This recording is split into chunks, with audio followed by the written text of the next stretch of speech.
Hey guys, what's going on? It's Andrew from AR Media. In tonight's video, I want to give you my first impressions of the Apple TV 4K. So I picked this up this weekend and I hooked it up. Installation was super easy, so I'm just going to get that out of the way completely. All you need is an iCloud account and you are good to go. And it really has all your settings built into it, so you don't even need to sign into certain apps.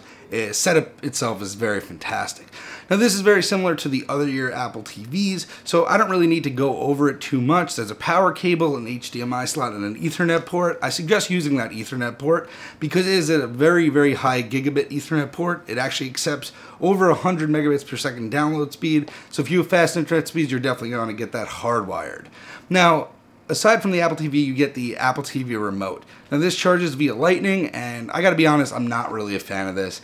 I played around with it for like a half hour. That's what I normally do with devices because I have the Harmony Hub remote, which I love, but if the device remote is really good and really superior and offers functions that the Harmony doesn't, I use that. Now I gotta say I got very frustrated with this remote. I don't like the touch controls, but to each his own. I know some people do, so I hooked this up with my Harmony remote. Now let's get to what matters in this, the 4K. The 4K on this is phenomenal. So this does 4K HDR and 4K Dolby Vision. It does 4K Dolby Vision at 60 Hertz, but the LG OLEDs of last year, like mine, like the C6, only does Dolby Vision at 30 Hertz. So you'll have to go into the additional options in the display settings and set it to either 30 Hertz or 24 Hertz. I personally have it set to Dolby Vision 24 Hertz. The reason that it defaults to HDR 60 Hertz even on a Dolby Vision TV or on Dolby Vision 60 Hertz if your TV allows that is because the menu is made to be super snappy and super quick. And when you're running at 24 Hertz, it's not as snappy and not as quick, but the movies all use that frame rate, so you really don't have anything to worry about. I left it on 24 Hertz Dolby Vision for the superior Dolby Vision picture quality, and it's definitely worth the trade-off of a little less snappier menu. Now, I tried both the HDR and the Dolby Vision and both look fantastic. Now, I did this in different categories. So first I tried out some iTunes exclusives like Spider-Man, and for a 2002 movie that looked absolutely phenomenal. The colors popped. There were times where I was watching that movie where I completely forgot how old it was. It really looked fantastic, and it's just a movie that I really wanted to own in 4K. Now, I also watched Hangover 1 and Hangover 2, and those looked phenomenal as well. I was not expecting much from The Hangover, and I caught myself really in awe at certain scenes. This movie was absolutely beautiful in both Dolby Vision and HDR. Now let's get to the ones that I compared to Vudu, and that was the main reason I bought this box because supposedly the compression ratio is better on Apple and you'll get a better image on Apple, and I don't doubt that. Now, here's my results. I do think that the Apple edges out Vudu. I don't think it's a major difference, but on titles I've watched, I noticed that the Apple TV is sharper.